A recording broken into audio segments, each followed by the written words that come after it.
दोस्तों नमस्कार, मैं हकीकत राय शर्मा अपने गांव नबीनगर से बोल रहा हूं।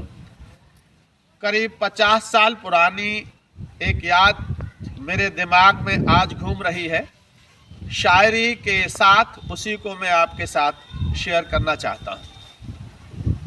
जिसके साये में हर शाम शानदार हुआ करती थी, जिसके साये में हर शाम शानदार हुआ करती थी, 50 साल पहले यहाँ एक खूबसूरत दीवार हुआ करती थी, दीवार हुआ करती थी।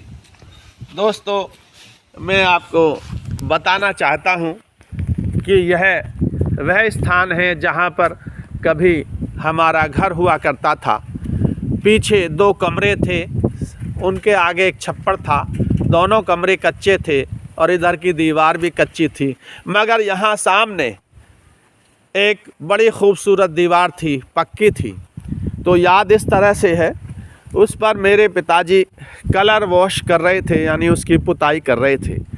इतने में ही ऊंचे गांव के राजा स्वर्गीय श्री सुरेंद्र पाल जी वोट मांगने के लिए यहाँ आ गए और पिताजी ने जैसे ही उन्हें देखा तो वो राजा साहब को प्रणाम करने के लिए पहुँचे और राजा साहब ने कहा कि वोट कांग्रेस को देना, हमको ही देना। तो पिताजी ने विनम्रतापूर्वक कहा कि राजा साहब, वोट तो आपको ही देते आए हैं और देते रहेंगे, मगर इलेक्शन जीतने के बाद आप हमारी खबर नहीं लेते हैं, हमारा ध्यान नहीं रखते हैं। तो राजा साहब ने बड़ी ही विनम्रता के साथ वादा किया कि इस बार ऐसा नहीं होगा, और उन्होंने कहा कि आपके कल्याण का ध्यान रखा जाएगा। वो समय अलग था।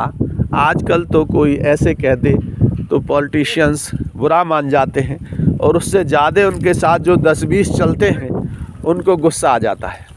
मैं आशा करता हूँ कि आपको यह मेरी स्मृति अच्छी लगी होगी। Thank you very much. आपने मेरी इतनी पुरानी याद ध्यान से सुनी। चलो अब आसमान पे भी नज़र मार लेते हैं, बड़ा खूबसूरत है। थैंक यू, शुक्रिया। हकीकत राय शर्मा फ्रॉम नबीनगर।